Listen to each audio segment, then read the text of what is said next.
Students, तो आज हम बात करने वाले हैं वर्क एंड एनर्जी का लेक्चर नंबर 4। ठीक है, इसके पहले 3 लेक्चर हमने कंप्लीट किया था, हमने वर्क देखा था और फॉर्मूला उसका डिराइव किया था। आज के लेक्चर हम लोग डिस्कस करने वाले हैं एनर्जी के ऊपर। किसके ऊपर? एनर्जी के ऊपर। ठीक है, एनर्जी और काइनेटिक एनर्जी, 2 बातें आज के लेक्चर हम लोग डिस्कस करेंगे। ठीक है, तो आज का हमारा जो टॉपिक रहेगा वो है, सबसे पहला है एनर्जी। क्या है? एनर्जी। ठीक है, तो एनर्जी क्या होता है सबसे पहले आप इसको समझो। देखो, एनर्जी का मतलब होता है, हम लोग कोई भी काम करते हैं ना, तो काम करने के लिए हमको क्या चाहिए? एनर्जी चाहिए। ठीक है, तो एनर्जी का डेफिनेशन हमको बोलता है कि कैपेसिटी टू डू वर्क। ठीक है, क्या बोलता है? कैपेसिटी टू डू वर्क, काम करने की जो क्षमता है या जो कैपेसिटी है उसी को हम लोग क्या बोलते हैं? एनर्जी या फिर ऊर्जा कहते हैं। बराबर। अब जैसे देखो, एनर्जी जो होता है इसका ऐसा यूनिट जो होता है वो होता है जूल। क्या होता है? जूल। ठीक है, और एनर्जी का सीजीएस यूनिट जो है वो है अर्ग। क्या है? अर्ग। समझ में आ रहा है? एनर्जी ना डिफरेंट फॉर्म में हमारे यहाँ पे प्रेजेंट है, जैसे light energy, heat energy, mechanical energy, chemical energy. ठीक है, तो ये डिफरेंट टाइप्स के एनर्जीज हैं हमारे पास। तो आज जो हम लोग टॉपिक में पढ़ेंगे वो हम पढ़ेंगे मैकेनिकल एनर्जी। क्या पढ़ेंगे? Mechanical energy. बराबर, मैकेनिकल एनर्जी।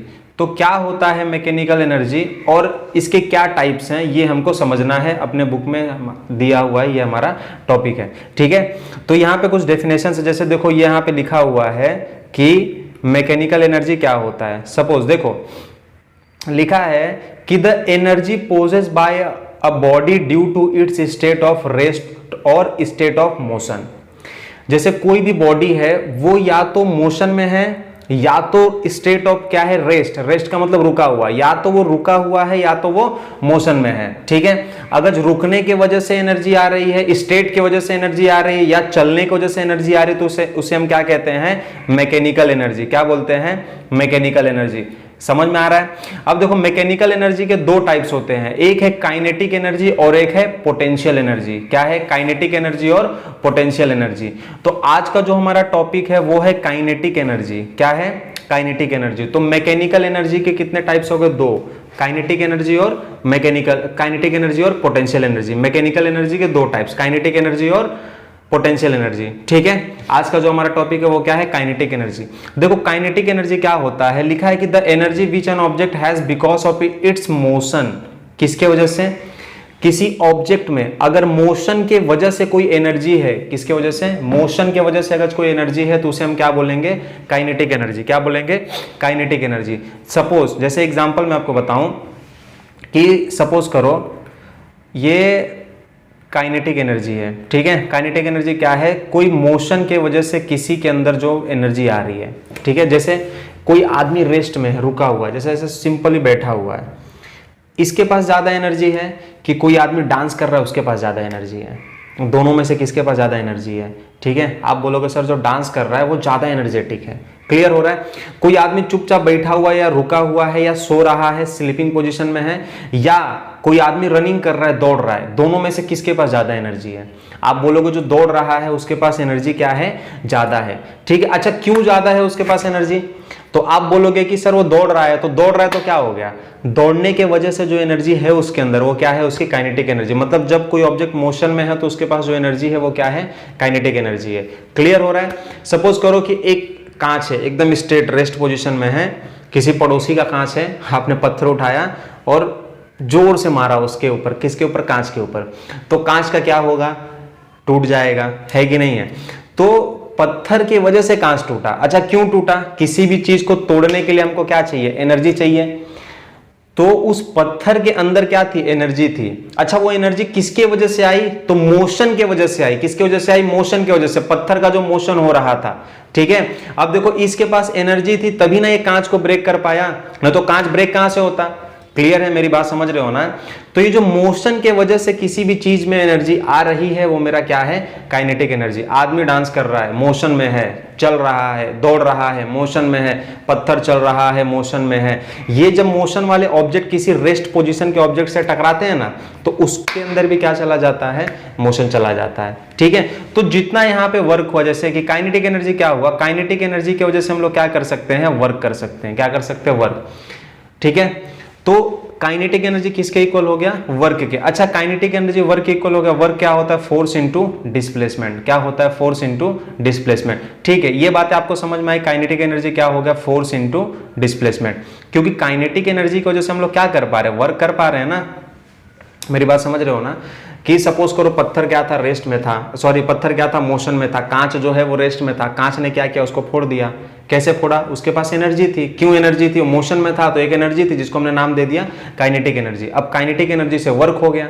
ठीक है, तो काइनेटिक एनर्जी का क्या करना है हमको, एक्सप्रेशन उसका डिराइव करना है कि काइनेटिक एनर्जी का फॉर्मूला क्या हो सकता है, थोड़ा सा उसको और अच्छे से समझना है।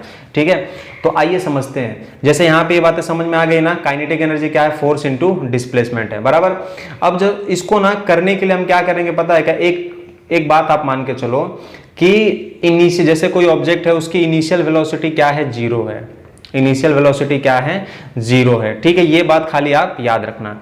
कोई ऑब्जेक्ट है जो कि चल रहा है या मोशन में, तो उसकी इनिशियल वेलोसिटी क्या है, 0 है। क्या है, 0 है। ठीक है, चलो इसको हम लोग डिराइव करते हैं, लिख देते हैं एक्सप्रेशन।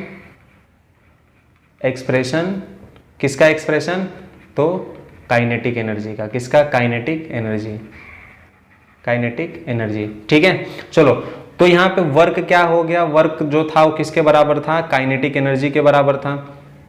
ठीक है, इसको ऐसे लिखते हैं, उल्टा करके लिखते हैं। काइनेटिक एनर्जी किसके बराबर था, वर्क के बराबर था। अब काइनेटिक एनर्जी वर्क क्या है, फोर्स इनटू डिस्प्लेसमेंट। अच्छा, फोर्स क्या होता है, फोर्स का फॉर्मूला क्या होता है, फोर्स होता है मास इनटू एक्सेलरेशन। क्या होता है, मास इनटू एक्सेलरेशन। तो फोर्स की जगह पे हम लोग क्या लिखेंगे, mass into acceleration into S. क्या होता है, एस का मतलब होता है डिस्प्लेसमेंट। एस मतलब क्या होता है, डिस्प्लेसमेंट होता है ना। अब देखो एस का जो फॉर्मूला था मोशन ऑफ इक्वेशन में, वो क्या था, ut plus half AT square, बराबर। अब u की वैल्यू हमको क्या लेनी है, 0 लेनी है, तो मैं यहाँ पे पुट करूंगा तो हो जाएगा 0 into T plus half AT का स्क्वायर। तो ये वाला टर्म मेरा क्या हो गया, 0 हो गया। 0 इंटू टी 0 हो गया। ठीक है, तो यहाँ पे क्या बचा, सिर्फ बचा हाफ AT का स्क्वायर। ये मेरा क्या निकला, काइनेटिक एनर्जी। क्या निकल के आ रहा है, काइनेटिक एनर्जी। कितना हो गया, मास इंटू एक्सेलरेशन इंटू, एक सेकेंड कलर चेंज करते हैं। क्या निकल के आ रहा है, kinetic energy mass into acceleration into AT का स्क्वायर। क्लियर हो गया, mass into acceleration into half AT का स्क्वायर। अब इसको और अच्छे से थोड़ा सॉल्व करते हैं। जैसे यहाँ पे t की वैल्यू निकाल करके चेक करते हैं। सपोज t की वैल्यू कैसे निकलेगी, हमारे पास अभी क्या दिया हुआ है, काइनेटिक एनर्जी हमने यहां तक समझा, mass into acceleration into half AT का स्क्वायर। एक हमने मोशन ऑफ इक्वेशन भी पढ़ के रखा है, मोशन ऑफ इक्वेशन। कौन सा, न्यूटन्स का motion of equation, v is equal to u plus AT। क्या है, v is equal to u plus AT। Clear. अच्छा, u की वैल्यू क्या है, 0, प्लस a की वैल्यू क्या है, कुछ दी नहीं है, तो हम लोग क्या लिखेंगे AT, और ये क्या हो गया v। अच्छा, इसका अगर हम लोग स्क्वायर करेंगे तो क्या हो जाएगा, v square is equal to, ये हो गया AT का स्क्वायर।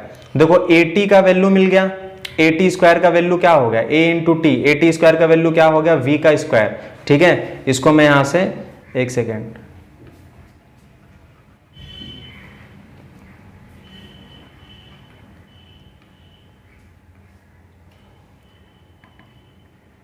इसको हम लोग यहां पे साइड में कर देते हैं। ठीक है, देखो यहां पे क्या हो गया, v square is equal to क्या हो गया, AT का स्क्वायर। हमने क्या डिराइव करके रखा है, यहाँ पे हमने कुछ बातें यहाँ पे डिराइव करके रखी हैं। क्या रखी हैं, हमने यहाँ पे देखा है कि काइनेटिक एनर्जी क्या है, काइनेटिक एनर्जी हमको दिया है, काइनेटिक एनर्जी क्या दिया है, mass into acceleration into half AT का स्क्वायर। देखो यहाँ पे a जो है वो 2 बार है, a यहाँ पे भी है, a यहाँ पे भी है, तो हम लोग इसको क्या करते हैं, इसको ऐसे लिख लेते हैं, जैसे हाफ को साइड में कर लेते हैं, हो जाएगा MA इंटू AT का स्क्वायर, ए को यहाँ मल्टीप्लाई कर देंगे तो ये क्या हो जाएगा हाफ m, और ये हो जाएगा AT का होल स्क्वायर। ठीक है, ये हो गया मेरा काइनेटिक एनर्जी। बोलो क्लियर है ना? काइनेटिक एनर्जी क्या हो गया हाफ m AT का होल स्क्वायर। ठीक है, अब यहाँ पे AT स्क्वायर की जगह पे क्या पुट कर देते हैं, v पुट कर देते हैं, तो ये हो गया हाफ m, ये हो गया v का स्क्वायर, और ये मेरा क्या हो गया काइनेटिक एनर्जी। क्लियर?